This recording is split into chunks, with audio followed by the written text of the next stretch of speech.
베일을 벗다 김용호의 어린 시절. 한국 언론계에 이름을 영원히 새긴 김용호. 그의 삶은 매혹적이었지만 논란 또한 많았습니다. 1976년 9월 11일 경기도 수원에서 태어난 그는 평범한 어린 시절을 보냈습니다. 수원의 이 어린 소년이 언젠가 저널리즘과 온라인 미디어에서 중요한 인물이 될 것이라고는 아무도 예상하지 못했습니다. 김용호의 지식에 대한 갈증은 그를 유신고등학교로 이끌었고 그곳에서 그는 학업에 뛰어났습니다. 시사 문제에 대한 열정과 뛰어난 언변은 그가 결국 선택하게 될 길을 암시했습니다. 고등학교를 졸업한 후 김용호는 한국에서 가장 명문 대학 중 하나인 성균관대학교에 입학하여 더 높은 교육을 목표로 삼았습니다. 성균관대학교에서 김용호는 언론정보학을 전공하며 매스컴의 세계를 탐구했습니다. 그의 교수들은 그의 예리한 지성과 타고난 호기심을 알아챘고 이러한 자질은 그의 미래 노력에 큰 도움이 될 것이었습니다. 대학 시절 김용호는 작문 실력을 연마하고 세부 사항에 대한 예리한 눈을 키웠으며 미디어의 힘에 대한 깊은 이해를 길렀습니다. 졸업이 다가오자 김용호는 자신의 삶뿐만 아니라 다른 많은 사람들의 삶까지도 형성할 커리어를 시작할 준비가 된 갈림길에 서 있었습니다. 그는 자신의 여정이 승리와 비극으로 점철되어 한국 사회에 지울 수 없는 흔적을 남길 것이라는 사실을 알지 못했습니다. 뉴스룸에서 스포트라이트까지 김용호의 언론인 여정. 언론정보학 학위를 받은 김용호는 진실을 밝히고 세상에 알리고자 하는 불타는 열망으로 커리어를 시작했습니다. 그는 처음으로 언론계에 발을 들여놓은 곳이 뉴스통신사 뉴시스였으며 그곳에서 풋내기 기자로서 경험을 쌓았습니다. 뉴시스에서 김용호는 지역 뉴스부터 연예 뉴스까지 다양한 분야를 취재하며 빠르게 기자 생활에 적응했습니다. 동료들은 그의 헌신과 끈기를 인정했고 종종 그가 정확한 기사를 쓰기 위해 밤늦게까지 일하는 모습을 목격했습니다. 정확성에 대한 김용호의 헌신과 정보원과 소통하는 능력은 동료와 상사 모두에게 존경을 받았습니다. 김용호의 재능과 노력은 눈에 띄지 않을 수 없었습니다. 그는 곧 유명 스포츠 및 연예 신문인 스포츠월드에 눈에 띄었고 그곳에서 연예부 기자 자리를 제안받았습니다. 이러한 움직임은 김용호의 커리어의 전환점이 되어 그를 스포트라이트로 끌어들이고 명성을 얻는 발판을 마련했습니다. 스포츠월드에서 김용호의 커리어는 꽃을 피웠습니다. 종종 한국 최고 유명인들의 삶을 깊이 파고드는 그의 통찰력 있는 보도는 독자들을 사로잡았고 연예 저널리즘 분야에서 그를 무시할 수 없는 존재로 만들었습니다. 그의 승진은 그야말로 눈부셨고 33세의 나이에 연예부 부장으로 임명되면서 절정에 달했는데 이는 신문 역사상 가장 어린 나이였습니다.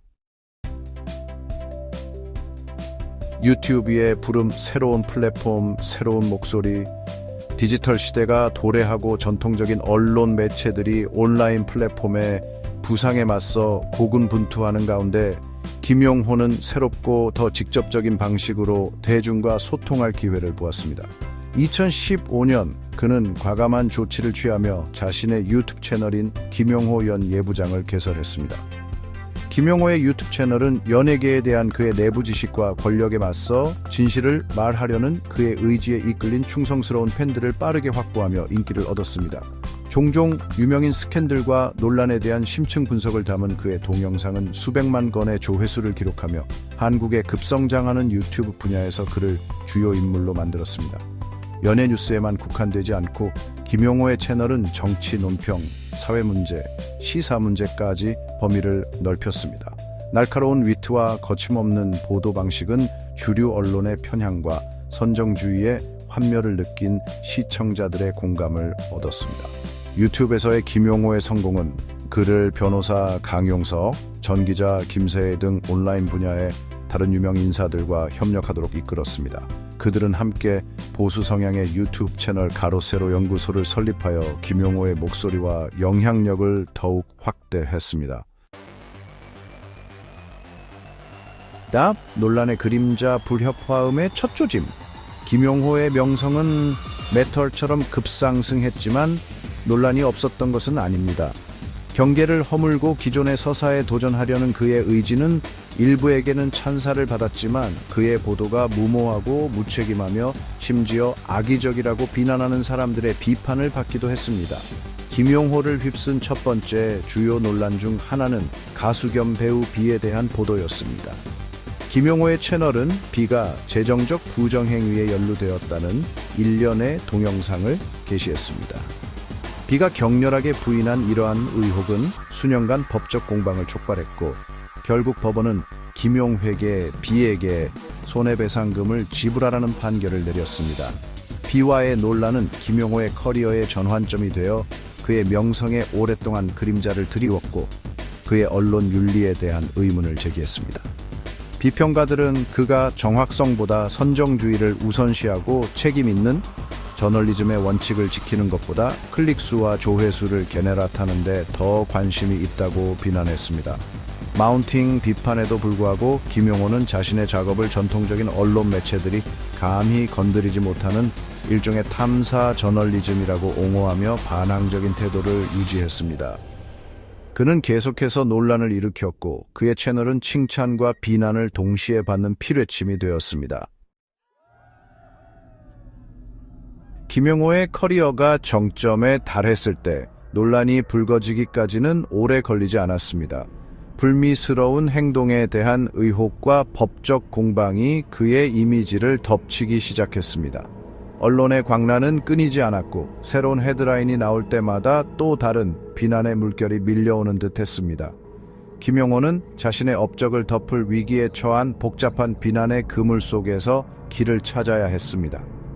마운팅 압박에도 불구하고 그는 자신의 이름을 되찾고 그의 일을 계속하겠다는 결의를 굳건히 지켰습니다. 이 시기는 그의 인생에서 가장 힘든 시기 중 하나였으며 그의 회복력뿐만 아니라 그의 길에 대한 그의 신념도 시험했습니다. 결국 김용호의 삶은 비극적인 결말을 맞았습니다. 개인적이고 직업적인 그의 스트러글스과 배틀릿은 그에게 큰 타격을 주었습니다.